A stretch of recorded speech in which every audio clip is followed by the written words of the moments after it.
Dan malam ini kita akan mengkisahkan satu nabi yang menjadi nabi misterius.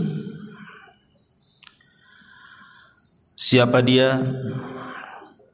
Dialah Nabi Allah Khadir atau Khidir alaihi salatu wassalam.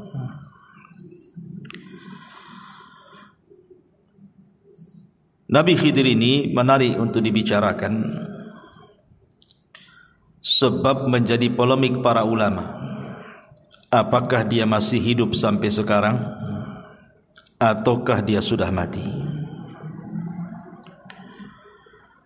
Bahkan ada cerita-cerita di masyarakat bahwa mereka pernah melihat Khidir katanya.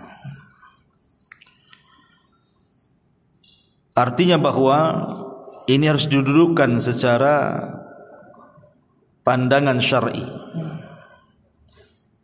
Apakah memang dia masih hidup? Siapa Nabi Khidir ini? Bagaimana kisah perjalanannya?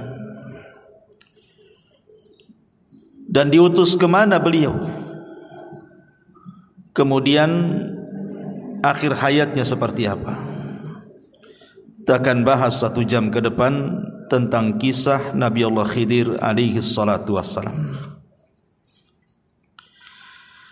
Ma'asyiral muslimin yang dimuliakan Allah subhanahu wa ta'ala, kita mulai dari nasabnya dulu. Ada yang mengatakan bahwa Khidir alaihi salatu wassalam adalah ibnu Nabi Adam alaihi salam min sulbihi.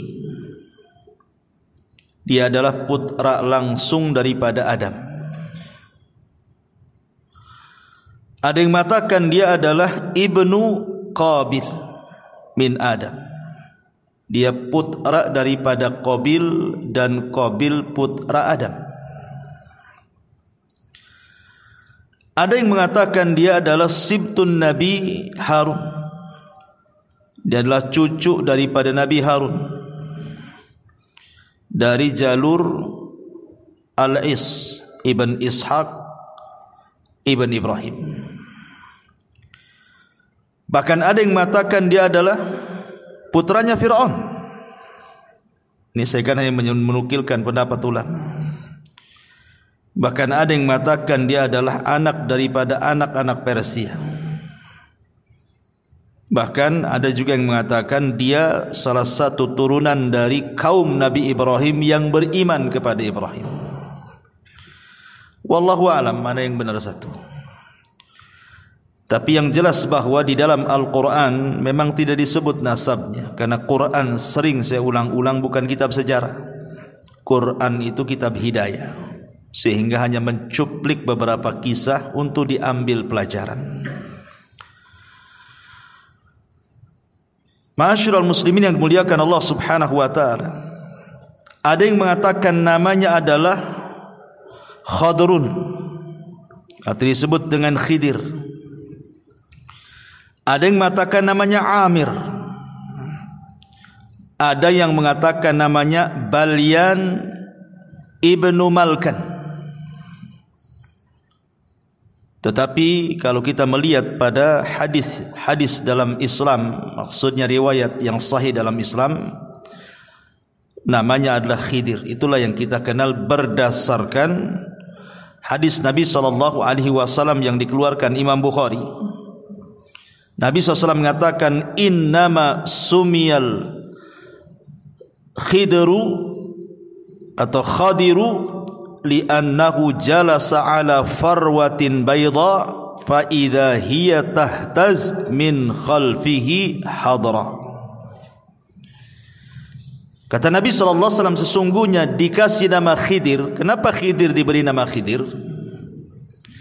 Karena kalau dia duduk di sebuah padang pasir gersang, kemudian setelah dia bangkit dari tempat duduk itu, tempat duduknya itu menghijau, tumbuh-tumbuhan. Maka disebut Khidir dari kalimat hadra. Hadra itu artinya tumbuh-tumbuhan, makanya sayur dalam bahasa Arab itu hadrawat. Dan itu salah satu mukjizat Nabi Khidir adalah ketika dia duduk di tempat gersang, bekas tempat duduknya itu tumbuh rumput, menghijau semuanya. Ma'asyiral muslimin yang dimuliakan Allah Subhanahu wa taala, menjadi perselisihan ulama. Apakah Khidir ini seorang rasul? Apakah Khidir ini seorang nabi? Apakah Khidir ini seorang wali? Ataukah dia hanya rajul saleh, orang saleh saja? Atau dia malaikat?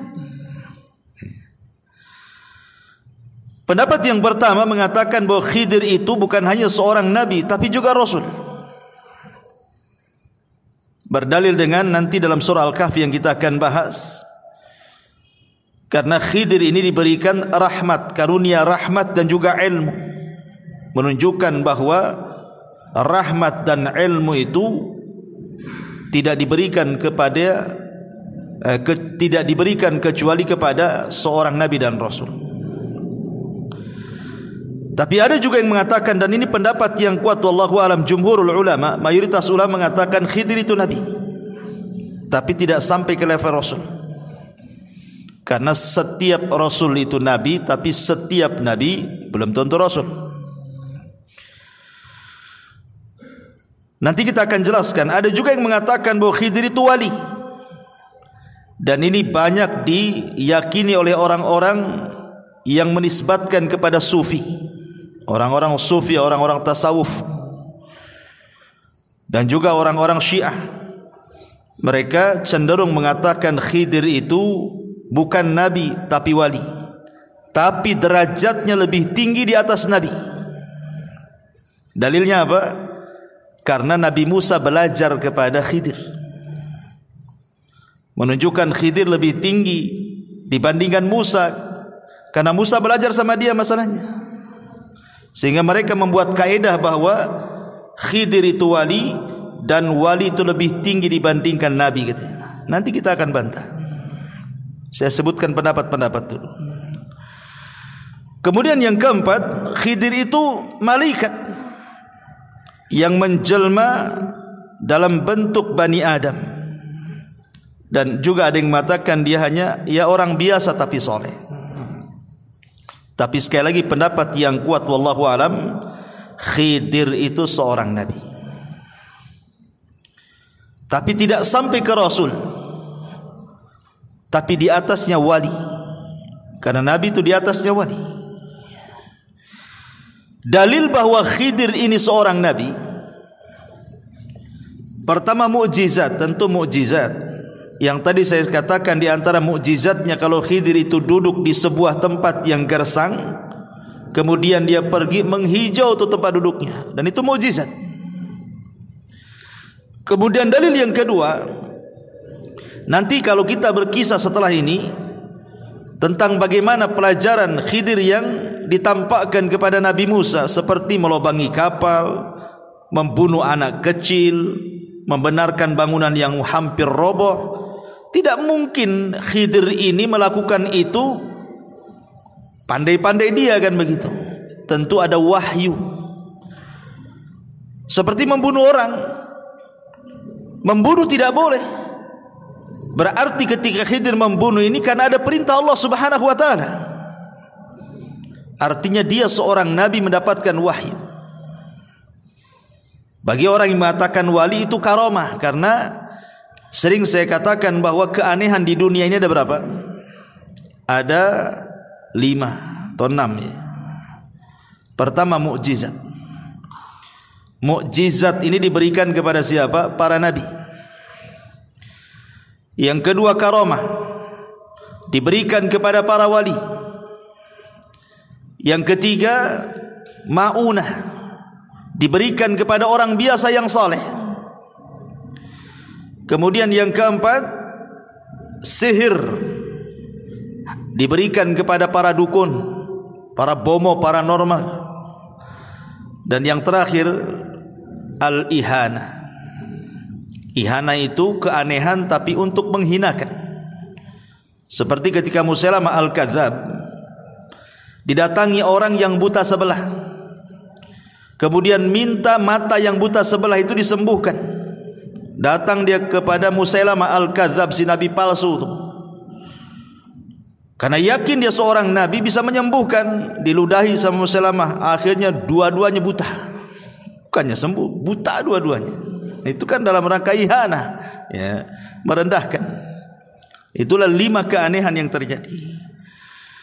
Ma'asyiral muslimin yang dimuliakan Allah Subhanahu wa taala. Adapun apakah Khidir masih hidup atau sudah mati, nanti pembahasannya di akhir.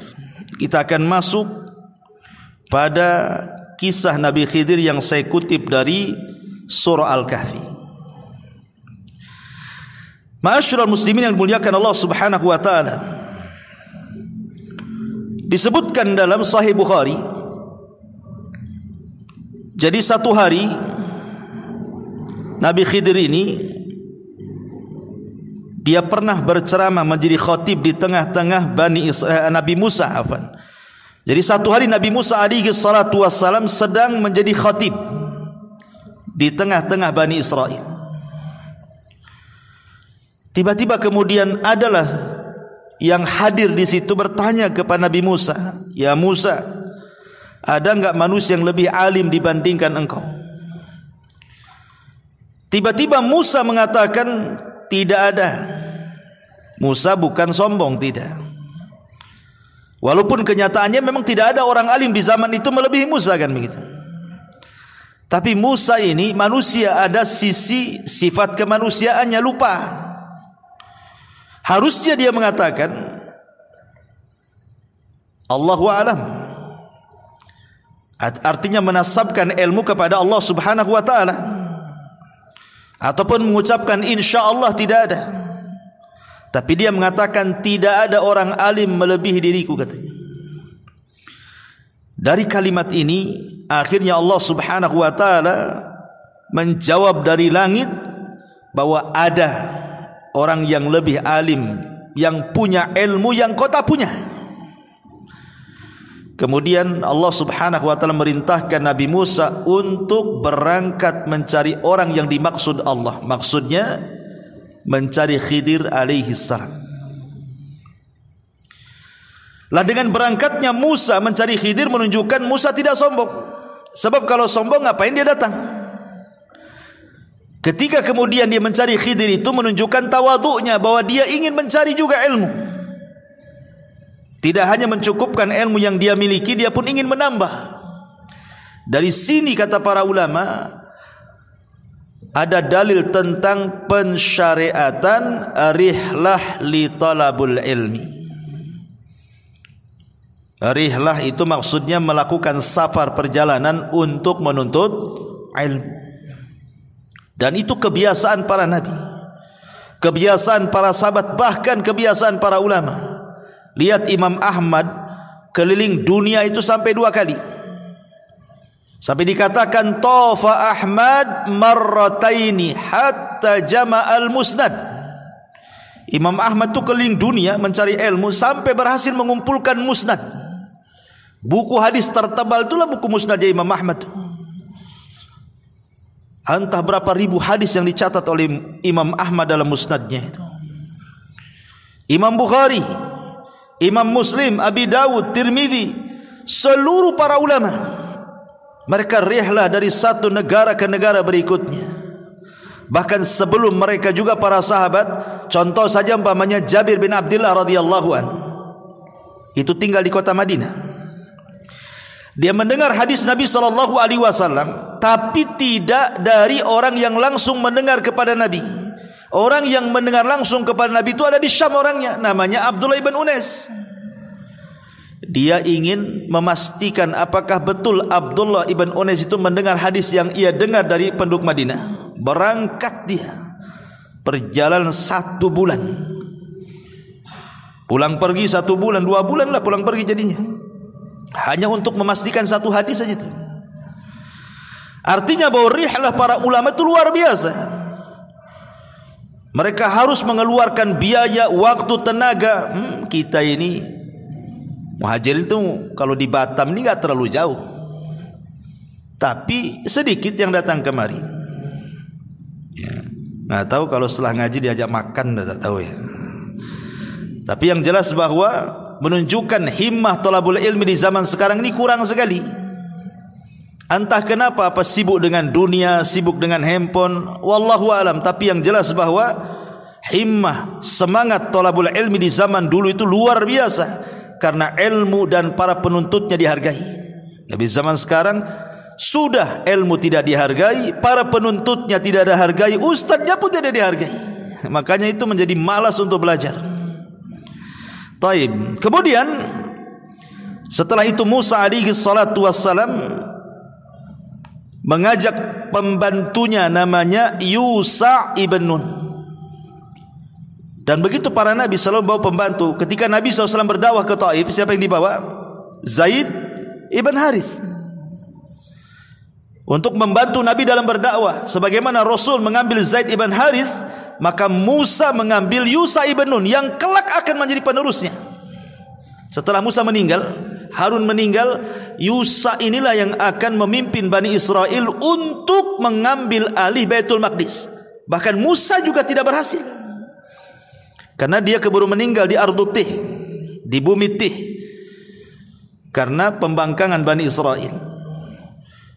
Padahal nama Yusha dalam Al-Quran kan tidak disebut namanya kan. Allah membahasakan dengan kalimat fatah, pemuda. Namanya siapa pemuda ini? Baru dijelaskan oleh ahli tafsir bahwa yang dimaksud pemuda dalam surah Al-Kahfi itu maksudnya Yusha ibn Nun. Tapi lihat, walaupun namanya tidak dicantumkan dalam Al-Quran, tapi dia bisa mengukir sejarah melebihi Nabi Musa, padahal tidak dikenal. Menunjukkan bahwa mengukir sebuah jasa untuk kebaikan orang itu tidak mesti harus dikenal manusia. Gak apa-apa kita dikenal Allah, tidak dikenal di hadapan manusia, seperti Yusha ibn Nun. Ma'asyiral muslimin yang dimuliakan Allah Azza wa Jalla, berangkatlah kemudian dua manusia mulia ini, Musa dan juga Yusha ibn Nun, dalam rangka mencari ilmu untuk mencari keberadaan Khidir alaihi salam. Kita mulai kisahnya. Dimulai daripada surah Al-Kahfi ayat 61 dan seterusnya. Allah Subhanahu wa taala mengatakan, "Wa idz qala Musa li fatahu la abrah hatta ablugha majma'al bahraini aw amdiya hukuba." Dan ingatlah ketika Musa berkata kepada Yusha ibn Nun pembantunya, "Aku tidak akan berhenti berjalan untuk mencari ilmu sebelum sampai ke tempat pertemuan dua air lautan, atau aku akan berjalan terus sampai bertahun-tahun, entah berapa lamanya." Karena ada yang mengatakan, ahli tafsir itu, Musa itu mencari Khidir sampai 80 tahun. Ada yang mengatakan seperti itu, wallahu alam. Ya. Sekarang pertanyaannya, mencari alamat yang tidak jelas itu kan perkara yang sulit, ikhwan. Pokoknya kalau engkau ingin mendapatkan Khidir, cari pertemuan air lautan. Tandanya kalau ikan yang kau bawa itu tiba-tiba hidup di tengah jalan, kemudian ikan itu loncat dari tempat yang kau bawa itu, di tempat loncat ikan itulah kau akan dapatkan Khidir itu. Cemana cari alamat kayak gini nih? Kan sulit cari alamat kayak gini. Ulama kemudian berusaha mencari tahu pertemuan dua air lautan itu ada di mana. Ya. Ada yang mengatakan bahwa pertemuan dua air lautan itu berada di sebuah tempat di dekat Jabal Tariq namanya. Jabal Tariq ini satu gunung merujuk pada seorang jenderal muslim dulu namanya Tariq bin Ziyad yang pernah menaklukkan Spanyol pada tahun 711 Masehi. Dialah yang menghubungkan antara dua lautan tuh. Maksudnya Laut Mediterania dan Samudra Atlantik, serta memisahkan Maroko dan Spanyol. Itu sejarahnya kan begitu. Disinilah letak dua air lautan itu. Tapi ada juga yang mengatakan, ahli tafsir mengatakan bahwa yang dimaksud pertemuan dua air lautan itu, ada yang mengatakan maksudnya dia adalah laut Persia dan laut Romawi. Ada juga yang mengatakan ya sekitar-sekitar Mesir lah. Tapi memang kebanyakan para ulama mengatakan bahwa yang dimaksud pertemuan dua lautan itu artinya satu tempat namanya Tonjah. Di sebuah tempat namanya Tonjah, satu kota di Maroko yang berbatasan langsung dengan Spanyol. Wallahu alam, ini yang banyak dikuatkan oleh ahli tafsir.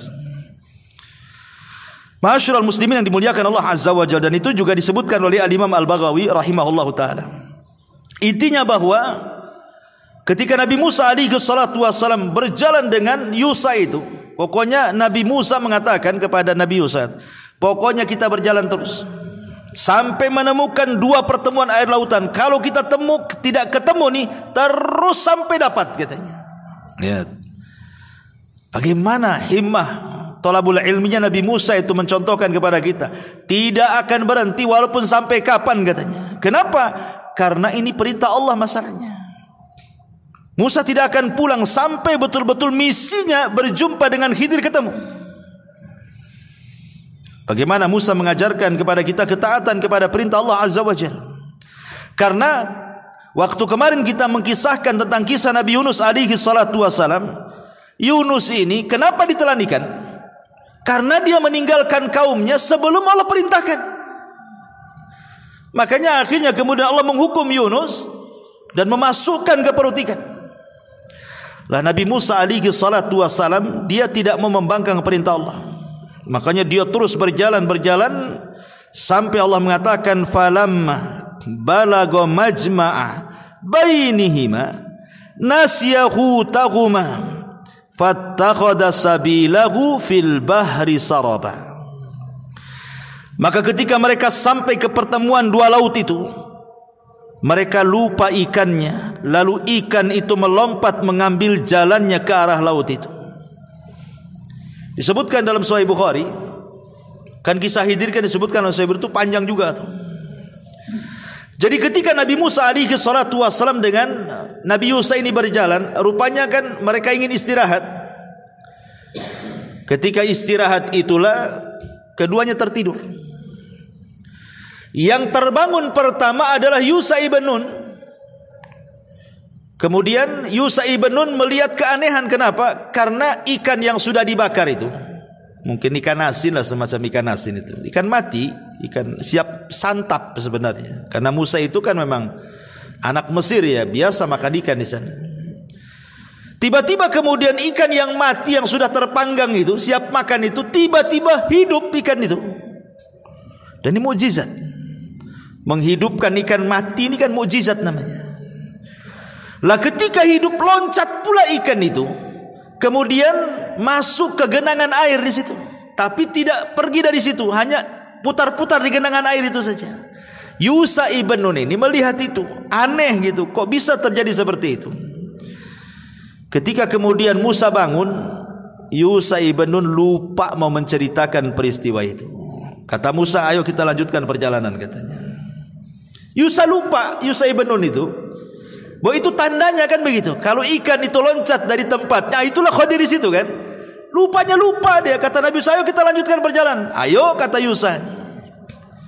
Kemudian disebutkan Allah katakan falamma jawaza qala li fatahu atina ghada'ana laqad laqina min safarina hadza nasaba. Maka ketika mereka sudah melewati tempat yang tadi ikan loncat di situ, Musa berkata kepada pembantunya, bawalah kemari makanan kita itu. Ikan-ikan itu mana, katanya. Sungguh kita telah merasa letih karena perjalanan kita. Di sini ada keanehan. Nabi Musa itu diberikan kekuatan oleh Allah Azza wa Jalla. Dia tidak pernah capek. Mau jalan sejauh manapun tidak pernah capek. Tetapi kali ini dia merasakan kepenatan yang luar biasa. Kok capek kali? Berarti di sini ada sinyal tuh, ada apa-apa. Kok biasa nggak capek, kok capek gitu. Akhirnya dia mengatakan kepada Yusa, kita berhenti di sini, kita makan dulu katanya. Mana ikan-ikan itu katanya. Pas ditengok ikan itu sudah tak ada. Kemudian Yusa mengatakan, oh iya, aku baru ingat, kata Yusa ibn Nun, waktu kemarin kita istirahat di sebuah batu, ada peristiwa aneh, ikan yang kita bawa itu hidup kemudian loncat dan ada di genangan air katanya.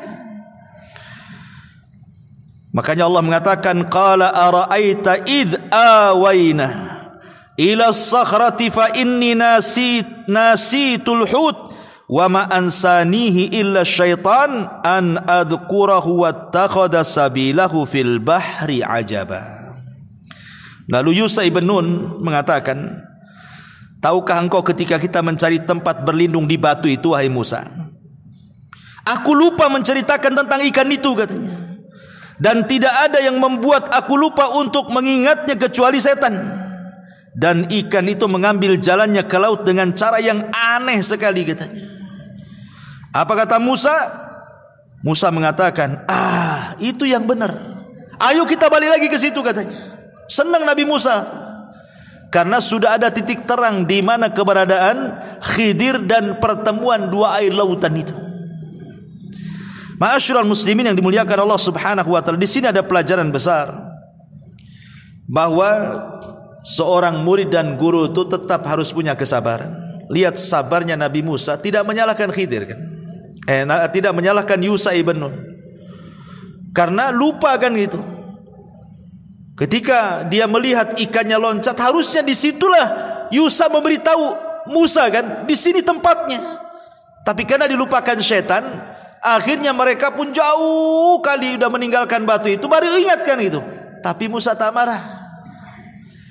Ini menunjukkan bahwa seorang murabbi, seorang muallim, seorang guru, seorang pendidik harus punya kesabaran kepada anak didiknya.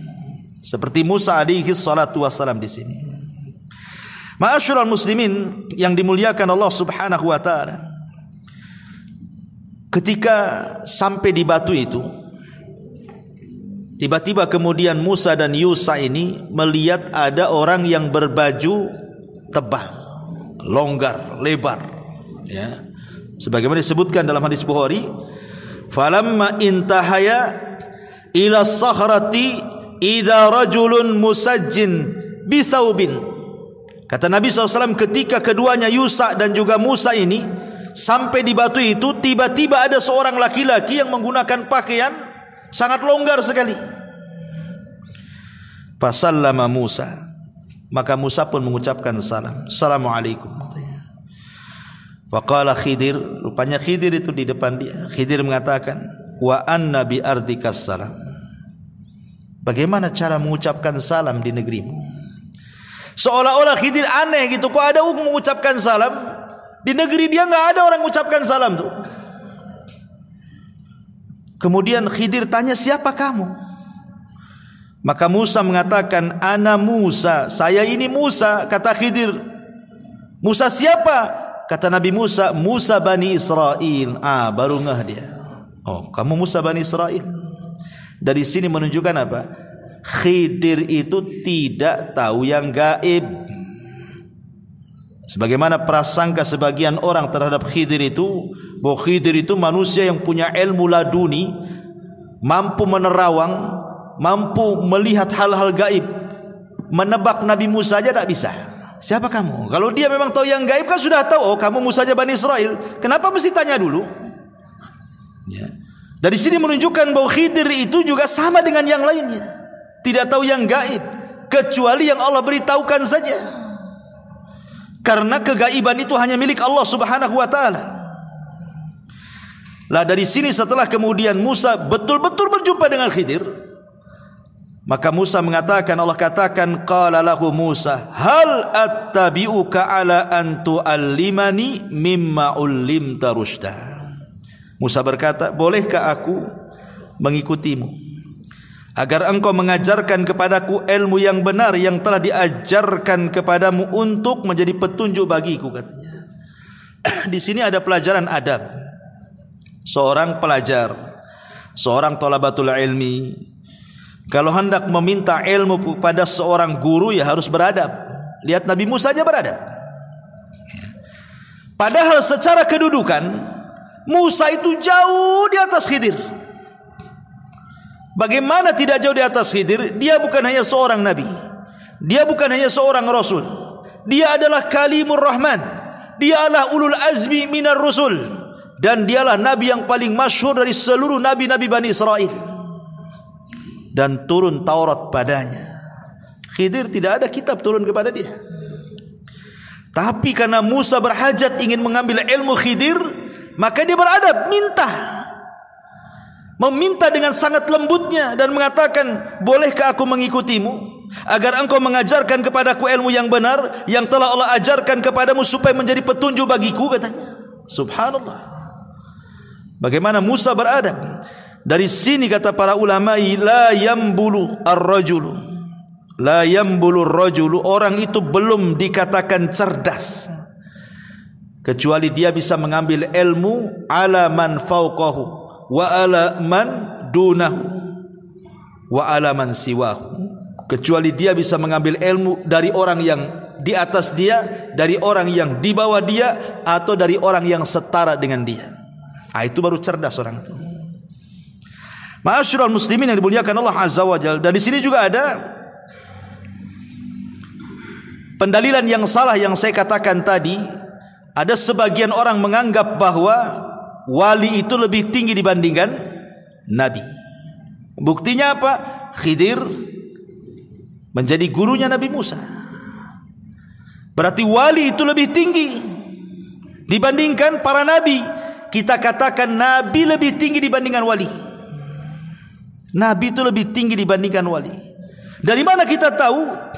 Karena Nabi Musa alaihi salatu wassalam, dia mengatakan dalam hadis itu, ya Musa, ketika dalam perjalanan Nabi Musa alaihi salatu wassalam dengan Khidir, salah satu diskusinya adalah, ya Musa, inni ala ilmin min ilmillah allimnihi la ta'lamhu anta wa anta ala ilmin allamakahu la a'lamuhu, kata Khidir. Musa, aku punya ilmu yang kau tak punya, tapi kau juga punya ilmu yang aku tidak punya. Ya. Ini bantahan bahwa orang-orang yang menganggap bahwa Khidir itu lebih tinggi dibandingkan Musa, maknanya Khidir itu wali, Musa itu nabi. Kok nabi belajar sama wali? Berarti wali lebih tinggi dibandingkan nabi. Kita katakan di sini ada dialog. Khidir sendiri yang ngomong kepada Nabi Musa, Musa, aku punya ilmu yang kau tak punya, tapi aku juga tak punya ilmu yang kau punya. Artinya masing-masing punya ilmu di sini.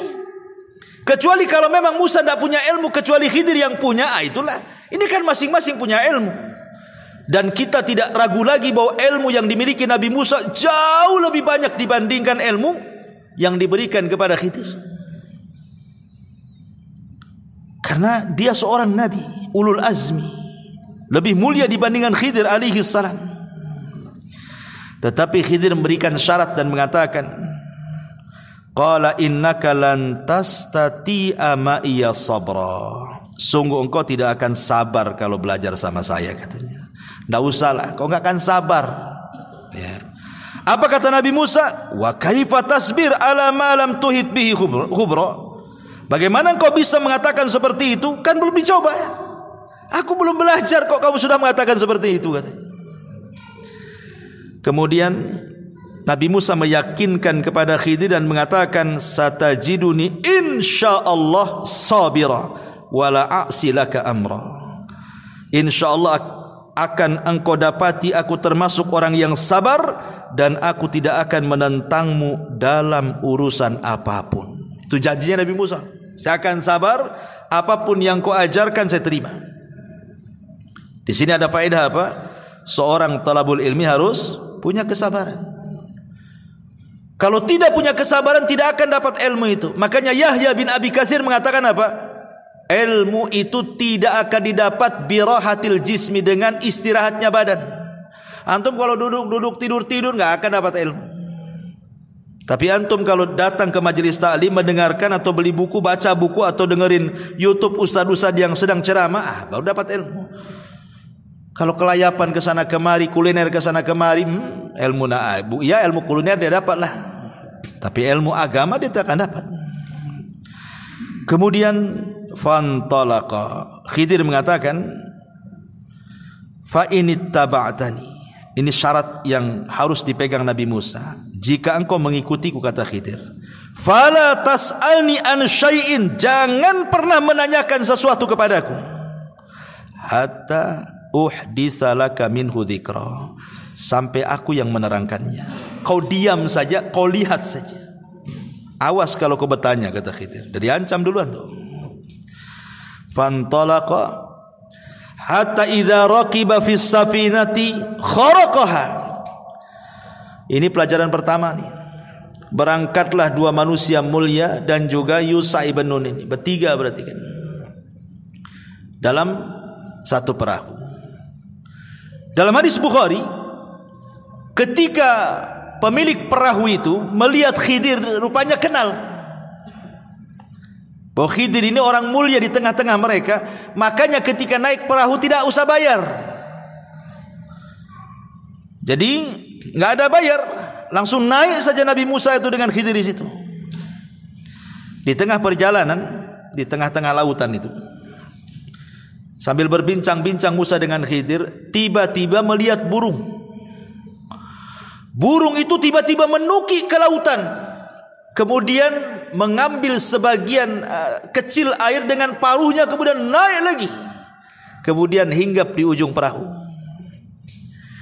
Khidir alaihi salatu wassalam mengatakan, ya Musa, ma naqasa ilmi wa ilmuka min ilmillah illa kanaqrati hadal usfur fil bahri.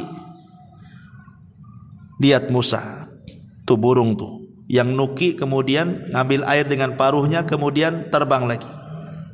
Ilmu saya dengan ilmu kamu kalau digabungkan itu hanya seteguk air yang diminum oleh burung itu. Adapun lautan ini, inilah ilmu Allah, katanya. Lihat bagaimana di sini ada pelajaran bahwa ilmu yang diberikan Allah kepada kita ini hanya satu teguk yang diteguk oleh burung saja. Itulah dengan satu teguk itulah ada yang jadi profesor, ada yang jadi dokter, ada yang jadi insinyur, ada yang jadi penemu, jadi orang cerdik, cerdas, pandai, dan begitu seterusnya. Hanya setitiklah ilmu Allah yang Allah berikan kepada kita itu. Lebihnya lautan itu ilmu Allah. Di sini ada pelajaran, jangan sombong. Satu jengkal di bawah kaki aja kita nggak tahu apa isinya. Tiba-tiba kemudian sombong pula di hadapan Allah Azza wa Jalla. Takabur dengan pengetahuannya, dengan kekayaan, dengan jabatannya. Siapa anda? Ilmu yang anda miliki itu bagian dari ilmu yang setetes yang diteguk burung itu, ya. Ma'asyiral muslimin yang dimuliakan Allah Azza wa Jalla. Kemudian ketika sampai di daratan, sudah kapal itu sudah mendarat gitu ya, sudah menepi. Tiba-tiba Nabi Khidir alaihi salatu wassalam merusak kapal itu dengan cara apa? Menyobek satu papan. Ditarik satu papan itu, ya secara otomatis tiba-tiba kapal itu tenggelam lah. Lah Musa masih di situ, Khidir masih di situ, yang punya perahu masih di situ.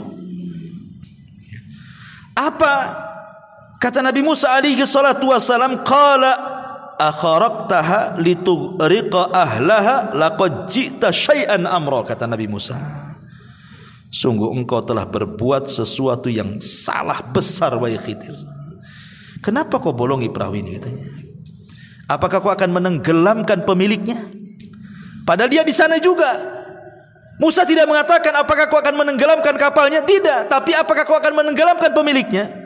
Nabi Musa mendahulukan jiwa orang tuh, bukan perahunya, tapi jiwanya. Yang kedua, Nabi Musa berpikir, ini orang nggak tahu baik budi ini. Udah dikasih tumpangan gratis, nggak bayar lagi. Tiba-tiba kemudian sudah sampai dibolongi, dirusak pula kapal itu. Mana syukurnya? Seolah ngomong begitu itu Nabi Musa kepada Khidir itu. Makanya dia agak emosi kan, karena Nabi Musa ini pantang melihat sebuah kemungkaran itu. Musa lupa perjanjian di awal kan? Apa perjanjiannya? Jangan tanya. Jangan tanya. Ya. Kalau kau tanya, jangan belajar. Itu kan perjanjiannya. Tapi spontanitas karena melihat kemungkaran lupa diri dia. Akhirnya dia mengatakan, ini apa-apaan ini katanya. Makanya kemudian Khidir mengatakan, alam akul innaka lan tastati'a ma'iya sabra. Kata Khidir, bukankah sudah kukatakan engkau tidak akan sabar kalau belajar kepadaku katanya. Buktinya nih baru satu pelajaran udah sibuk kau. Akhirnya Musa berjanji dan mengatakan, qala la tu'akhidni bima nasid wa la turhikuni min amri usra. Kata Nabi Musa, janganlah engkau menghukum aku karena kelupaanku, dan jangan pula engkau membebani aku dengan sesuatu yang sulit dalam urusanku. Janganlah ngajari yang aneh-aneh katanya. Tapi memang lupa saya tadi. Kalau saya ingat mungkin saya nggak akan ngomong katanya. Kemudian Khidir masih maafkan. Fantalaqa hatta idza laqiya ghulaman faqatalahu. Ketika kemudian mereka sudah ke daratan, berjalan sebentar, nampaklah anak-anak sedang main. Rupanya ada anak yang paling ganteng, yang paling baik. Pokoknya yang paling ganteng dari semua anak-anak kecil itu. Khidir datang ke tempat itu, diambil pula anak itu. Kemudian diambilkan batu. Kemudian batu itu dalam riwayat Bukhari dibenturkan ke kepalanya. Tidak cukup sampai itu, dipisahkan kepala sama badannya. Oh, ini ngeri kali pelajarannya nih. Ini belajar apa ini? Nah, nyomot anak-anak, kemudian ngambil batu dibentur kepalanya. Enggak sampai situ, dilepaskan pula kepala dari badannya. Itu riwayat Bukhari itu. Sampai seperti itu pelajarannya. Ini Musa ini enggak lupa, ingat bahwa dia tidak boleh ngomong. Tapi masalahnya ini sudah masalahnya lain ini. Bukan kalau tadi lah bolongi kapal, dia lupa.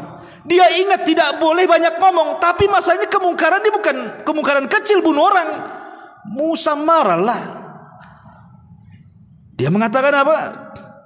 Dia mengatakan kepada Khidir alaihi salam, seolah-olah mengatakan, ya Khidir, aqatalta nafsan zakiyatan bi ghairi nafsin laqad ji'ta syai'an nukra katanya. Agak keras Nabi Musa nih.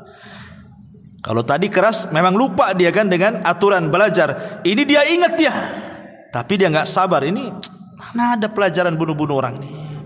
Musa mengatakan, mengapa engkau bunuh jiwa yang bersih bukan karena dia membunuh orang lain?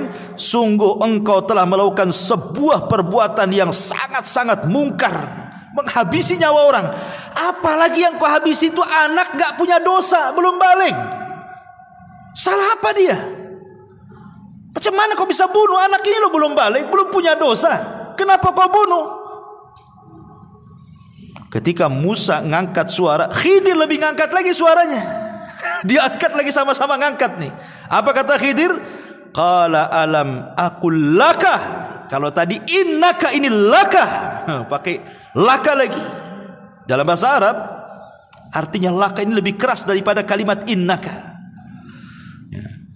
Alam aqul laka innaka lan tastati'a ma'iya sabra. Sudah kukatakan, kau enggak akan sabar kan? Kata soal seperti itu ya. Sudah kukatakan dari awal, kau enggak akan sabar. Musa enggak lupa ini, betul-betul ingat gitu. Tapi karena masalah pembunuhan dia enggak bisa tutup mulut kan itu, dia harus bicara. Tapi akhirnya Musa pun agak sedikit merendah dan mengatakan, qala in sa'altuka an syai'in ba'daha fala tusahibni laqad balagta min ladunni udhra. Kata Nabi Musa, ya sudah gini saja, jika aku bertanya lagi kepadamu tentang sesuatu setelah ini, maka janganlah engkau memperoleh aku menyertaimu lagi. Dah, enggak usah lagi sama aku. Sesungguhnya engkau sudah cukup bersabar menerima alasanku, katanya. Ini terakhir kata Musa. Kalau sampai aku bertanya lagi, udahlah sampai di situ aja. Enggak apa-apa, saya enggak ikut lagi, katanya. Akhirnya Khidir memberikan uzur lagi. untuk ikut lagi bersama dia. Fantalaqa hatta idza ataya ahla qaryatin istat'ama ahlaha fa'abau an yudhayyifuhuma fawajada fiha jidaran yuridu an yanqad fa'aqamahu. Maka keduanya berjalan hingga ketika keduanya sampai kepada penduduk sebuah negeri, mereka berdua meminta dijamu oleh penduduknya, tetapi mereka penduduk itu tidak mau menjamu mereka. Kemudian keduanya mendapatkan dinding rumah yang hampir roboh di negeri itu. Lalu dia berkata kepada Nabi Musa, kita tegakkan sebelum roboh, katanya. Yang ini beda pula. Yang ini agak baik nih. Sebelum-sebelumnya tak baik kan? Bolongi kapal tak baik kan itu. Bunuh orang lebih tak baik lagi. Ini pula berbuat baik. Dinding mau roboh diperbaiki lah. Ini gimana ini kan? Ini seolah terbalik 180 derajat nih pelajarannya nih. Ya. Ada yang mengatakan ahli tafsir bahwa negeri yang didatangi yang rusak itu adalah namanya Antokia. Di negeri itu namanya negeri Antokia. Negeri itu rusak serusak-rusaknya. Semuanya bakhil. Nggak ada orang baik di situ. Ketika melihat ada orang asing itu mereka nggak peduli. Padahal Khidir dan Nabi Musa ini sudah kelaparan. Tetapi ketika kemudian masuk ke negeri Antokia itu, satu orang pun tidak mau menjamu. Akhirnya kata Khidir ini, kalau gitu kita cari tempat lain. Ini penduduk ini jahat semua nih. Keluar, sebelum keluar di perbatasan kota itu adalah rumah sudah doyong mau roboh. Ya. Jadi Khidir mengatakan kepada Musa, tunggu dulu. Ini rumah mau roboh nih. Kita perbaiki rumah ini dulu. Kata Nabi Musa, ya Khidir, kenapa kita tidak mengambil rumah yang jelas-jelas ada penghuninya? Kalau kita perbaiki kan dapat upah, kita bisa makan tuh dengan upah tuh. Ini tak jelas penghuninya, kemudian kita perbaiki, dapat apa kita di sini, katanya. Nah, ini sudah pertanyaan ketiga. Ya, makanya kemudian Khidir marah dan mengatakan, hada firaqi baini wa bainik. Inilah perpisahan antara aku dengan kamu. Sudah ini udah ketiga kalinya masalah yang ngomong. Ya. Ma'asyiral muslimin yang dimuliakan Allah Subhanahu wa taala. Lah sebelum berpisah itulah Khidir menjelaskan kenapa dia sampai membolongi kapal. Kenapa dia sampai membunuh jiwa anak kecil yang tak bersalah. Kenapa sampai memperbaiki dinding yang mau roboh. Apa kata Khidir kepada Musa sebelum pisah? Ammas safinatu fakanat limasakina ya'maluna fil bahri fa aradtu an aibaha wa kana wara'ahum malikun ya'khudhu kulla safinatin ghasba. Adapun perahu itu adalah milik orang miskin. Miskin itu artinya punya pekerjaan tapi tidak cukup. Kalau fakir memang sama sekali tak punya pekerjaan. Jadi miskin dengan fakir itu, fakir di bawahnya, miskin di atasnya. Karena ini punya perahu kan, orang ini kan punya perahu, berarti punya pekerjaan, tapi tidak mencukupi. Nah itu disebut miskin. Tapi kalau fakir di bawahnya sama sekali nggak punya pekerjaan. Ya, umpamanya ada janda tua, umurnya sudah 60-70 tahun, udah lumpuh, mau kerja apa, keluarganya nggak tanggung jawab, itu disebut fakir namanya. Nah makanya orang-orang yang membantu orang-orang seperti ini, al-armalah ini, orang-orang janda-janda tua yang gak sanggup lagi bekerja, gak ada yang bertanggung jawab, maka pahalanya sama dengan anda sholat malam setiap malam dan anda puasa sunnah setiap hari. Ya, karena orang fakir yang dibantu oleh kita. Kalau miskin di atas itu masih punya pekerjaan seperti orang ini punya perahu, ya, tapi tidak mencukupi. Lah Khidir mengatakan, adapun perahu itu milik orang miskin yang bekerja di laut. Aku bermaksud merusaknya karena di hadapan mereka ada seorang raja yang suka merampas setiap perahu yang bagus. Jadi Khidir ingin mengatakan, aku loh tidak merusak parah, hanya membeset kayu supaya dia tenggelam. Kalau seandainya dia mau pakai perahu lagi kan tinggal diangkat, diperbaiki sebentar aja udah bisa itu. Sebab kalau seandainya itu perahu itu nampak cantik, nampak bagus, nanti digosok, diambil, dicuri, dirampok sama penguasa sini. Penguasa sini jahat-jahat. Dari sini ada kaidah ikhwatu fiddin muliakan Allah Subhanahu wa taala, bahwa boleh kita melakukan kemadharatan kecil untuk mendapatkan kemaslahatan besar. Membolongi kapal ini kan kecil karena bisa diperbaiki lagi nanti. Tapi kalau tidak dibolongi, diambil lagi, kan madharatnya lebih besar tuh. Berarti maslahatnya jauh lebih besar supaya perahunya tidak diambil orang dan dia bisa bekerja lagi. Contohnya apa? Contohnya kalau antum sakit, punya gula umpamanya, diabetes. Kata dokter ini jarinya harus dipotong, diamputasi. Kalau tidak akan menjalar. Memotong jari itu tidak boleh. Karena jari ini bukan milik kita, milik Allah. Dari atas kepala sampai kaki itu milik Allah. Tidak boleh kita menyakiti badan kita sendiri. Tapi kalau seandainya kata dokter ini harus dipotong, diamputasi nih, kalau enggak nanti kemana-mana itu virusnya. Berarti kita memotong itu sebenarnya salah, tidak boleh. Tapi karena ada maslahat besar, kalau tidak dipotong mati, berarti boleh memotong jari untuk kemaslahatan yang lebih besar, hidup dia gitu maksudnya. Nah, itulah namanya kaidah melakukan madarat kecil untuk mendapatkan maslahat besar. Ya, dan ini kaidah ini ma'ruf, bisa dipakai di mana-mana. Kemudian dia mengatakan, wa ammal ghulam fakana abawahu mu'minaini fakhashina an yuhriqahuma tughyanan wa kufra. Adapun anak yang ganteng yang saya ambil, yang saya pukul dengan batu dan saya pisahkan lehernya itu, dia itu punya orang tua, orang tuanya soleh, orang tuanya baik. Aku takut kalau dia besar, anak ini jadi kufur, jadi jahat, durhaka, akhirnya mengganggu agama kedua orang tuanya. Makanya kubunuh sebelum dia besar. Ini kan tidak mungkin Khidir melakukannya kecuali karena wahyu. Tidak bisa antum main-main, anak pengenlah jadi Khidir. Tengokin anak-anak yang lagi main-main tuh. Siapa yang paling nakal, antum ambil tusuk pakai pisau. Kenapa Ustaz? Kenapa kau tusuk tuh? Nampak kecil-kecil dan nakal tuh. Nanti udah besar apa kurang ajar katanya. Ini tidak bisa kita lakukan seperti Khidir, karena kita tidak dapat wahyu. Khidir ini melakukan karena wahyu.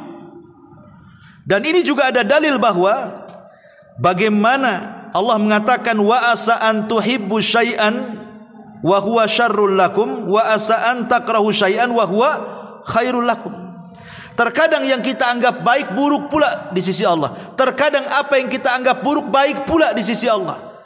Meninggalnya anak ini kan keburukan. Mana ada orang tua yang menginginkan anaknya mati? Enggak ada orang tua yang menghendaki anaknya mati kan? Wa asa an takrahu syai'a. Tapi terkadang apa yang kita anggap buruk ini menjadi kebaikan bagi dia di sisi Allah. Kalau tidak dibunuh sama Khidir, dia akan besar, bisa saja dia membunuh orang tuanya. Wa asa an takrahu syai'an wa yaj'alallahu fihi khairan katsira, kata Allah. Boleh jadi sesuatu yang Anda anggap buruk itu ada kebaikan yang banyak di situ. Ya. Ma'asyiral muslimin yang dimuliakan Allah Subhanahu wa taala, wa ammal jidar, yang ketiga. Adapun kenapa tadi saya memperbaiki dinding yang rumah yang mau roboh itu. Wa ammal jidar fakana li gulamaini yatimaini fil madinati wa kana tahtahu kanzun lahuma wa kana abuhuma salihan fa arada rabbuka an yablugha ashuddahuma wa yastakhrija kanzahuma rahmatan min rabbika wa ma fa'altuhu an amri dzalika ta'wilu ma lam tasti alaihi sabra. Kata Nabi Khidir kepada Musa, adapun dinding yang meroboh itu milik dua anak yatim. Tuh kakek buyutnya, ada yang mengatakan kakek buyut yang ke-9 atau yang keberapa, dulunya orang soleh. Kita jaga sekarang cicit cucutnya nih. Karena di balik rumah itu ada harta karun. Sempat roboh rumah ini, kita tahulah ini orang-orang Antokia ini jahat-jahat. Kita aja masuk gak mau dikasih makan, tiba-tiba dapat harta karun. Orang bakhil itu jelas pasti akan datang mengambilnya. Makanya kita rawat hartanya supaya jadi warisan. Dari sini kata para ulama, kalau ingin baik anak-anak kita, maka baiklah kita. Kalau kita baik, orang tua baik, kita soleh, istri kita soleha, jangan khawatir tentang anak kita. Sekalipun kita meninggal, Allah akan utus malaikat merawat mereka. Lihat di sini, Allah utus Khidir dan Musa untuk merawat anak kecil kan. Maksudnya harta warisannya dirawat. Karena apa? Karena kakek buyutnya itu ada yang soleh tuh. Berarti menunjukkan bahwa kesolehan itu bisa ditularkan kepada anak cucunya walaupun dia sudah meninggal. Ya. Maka penting memberikan contoh kepada orang lain. Ya. Ini diantara takwil daripada Khidir kepada Musa alaihi salam, dan dia akhiri dengan mengatakan apa? Wa ma fa'altuhu an amri. Musa, aku tidak melakukan ini bukan karena pandai-pandai aku, tidak, tapi ini karena perintah Allah. Dari sini menunjukkan Khidir itu nabi, ya, karena bukan atas kehendak dia, tapi ada yang nyuruh. Siapa yang nyuruh? Allah subhanahu wa ta'ala. Inilah perkara yang kau tidak bisa sabar di situ. Kata Nabi sallallahu alaihi wasallam ketika menceritakan kisah Khidir dan Musa ini, disebutkan dalam hadis yang disepakati Bukhari Muslim, apa kata Rasul? Yarhamullahu Musa lawaridna law sabara hatta yaqussu alaina min amrihima. Semoga Allah merahmati Musa. Kalau seandainya Musa mau lebih sabar lagi, tentu akan banyak kisah-kisah yang luar biasa yang sampai kepada kita. Tapi Musa tak sabar, ya 3 itu sajalah yang sampai kepada kita, gitu maksudnya. Ya. Taib, sampai di sini kisahnya. Sekarang, apakah Khidir itu masih hidup ataukah sudah mati? Ini pembahasan terakhir. Ma'asyiral muslimin yang dimuliakan Allah Subhanahu wa taala. Ada yang mengatakan bahwa Khidir itu masih hidup dengan dalil. Dalil yang pertama, riwayat Ibnu Abbas radhiyallahu an, bahwa Khidir itu akan dipanjangkan usianya sampai berjumpa dengan Dajjal dan dia mendustakan di depan Dajjal. Menunjukkan Khidir masih hidup karena Dajjal di akhir zaman keluarnya. Ini satu. Kemudian yang kedua, dalilnya adalah ketika Nabi SAW meninggal, para sahabat sedang berkumpul. Tiba-tiba kemudian datang orang tidak dikenal. Orang itu baik, cara ngomongnya santun, bla bla bla bla macam-macam. Maka para sahabat heran, siapa orang baik, bijak, ngomongnya enak tuh? Bertanyalah sahabat ini kepada Abu Bakar dan Ali radhiyallahu an. Maka Abu Bakar dan Ali mengatakan, bi anna hadza al-Khadir. Itu adalah Khadir katanya. Berarti sepeninggal Rasul Khadir masih ada tuh. Karena Abu Bakar dan Ali mengatakan seperti itu. Kemudian dalil yang ketiga adalah ijtima'ul Khadir wal Ilyas fi kulli musimin minal haji. Dalam sebuah riwayat bahwa setiap musim haji Nabi Khidir dan Ilyas itu biasanya ketemu di Mekah sama-sama haji, kemudian saling mencukur rambut. Setiap musim haji. Kemudian yang keempat dijelaskan ijtima'ul Khadiri wa Jibril wa Mikail wa Israfil fi Arafat. Ketika haji maka Jibril akan datang, Mikail akan datang, Israfil akan datang, dan mereka akan bersama Khidir di Arafah. Menunjukkan bahwa Khidir belum mati. Tetapi ulama membantah. Satu, Imam Ibnu Hajar ketika mengomentari hadis Ibnu Abbas yang pertama, beliau mengatakan hadis itu mungkar. Bukan hanya dhaif, mungkar lagi, tak bisa diambil. Adapun dalil yang kedua, Imam Bukhari yang mengatakan hadis itu juga mungkar.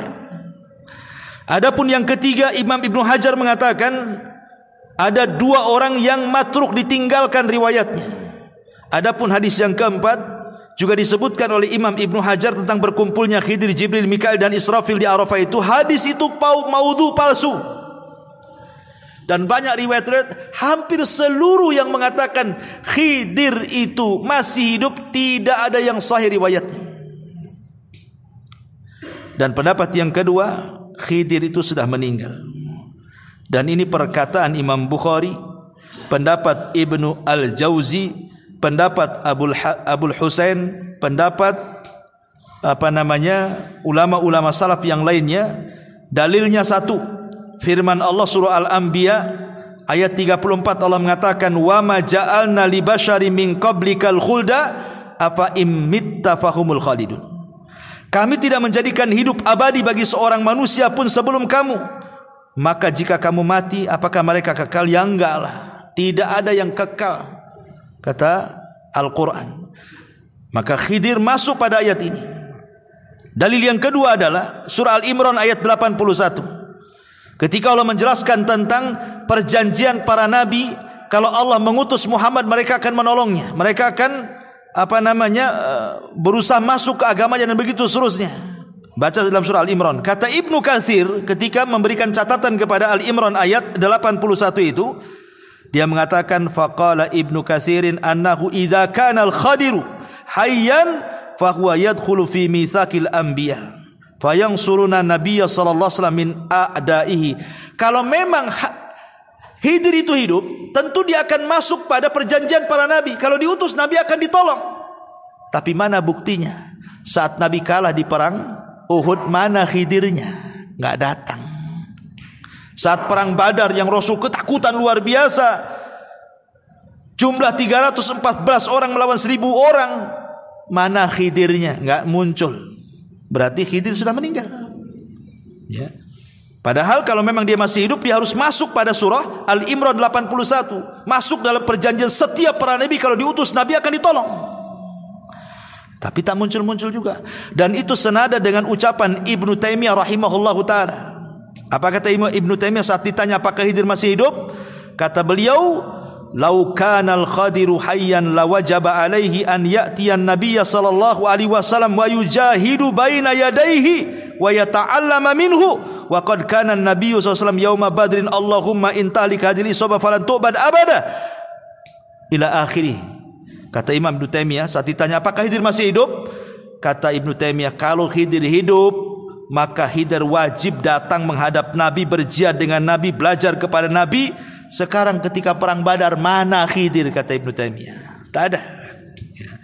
Kemudian juga hadis Nabi SAW yang dikeluarkan Imam Muslim dalam sahihnya, ma min nafsin manfusatin al-yawma ta'ti alaiha mi'atu sanatin wa hiya hayyatun yawma idzin. Tidak ada satu jiwa pun yang hidup pada hari ini telah lewat 100 tahun, pasti dia akan binasa. Khidir udah lebih 100 tahun lah, udah meninggal lah. Bahkan dalam hadis yang lain, la yabqa ala ra'si mi'ati sanatin mimman huwa ala wajhil ardi ahadun. Tidak akan tersisa seorang pun di muka bumi ini pada 100 tahun yang akan datang. Artinya udah meninggal lah. Ya, maka pendapat yang kuat wallahu alam, Khidir sudah meninggal. Bahkan Ibrahim Al-Harbi pernah bertanya kepada Imam Ahmad. Imam Ahmad ditanya soal apakah Khidir hidup ataukah mati. Imam Ahmad ditanya siapa? Oleh Ibrahim Al-Harbi. Apa kata Imam Ahmad?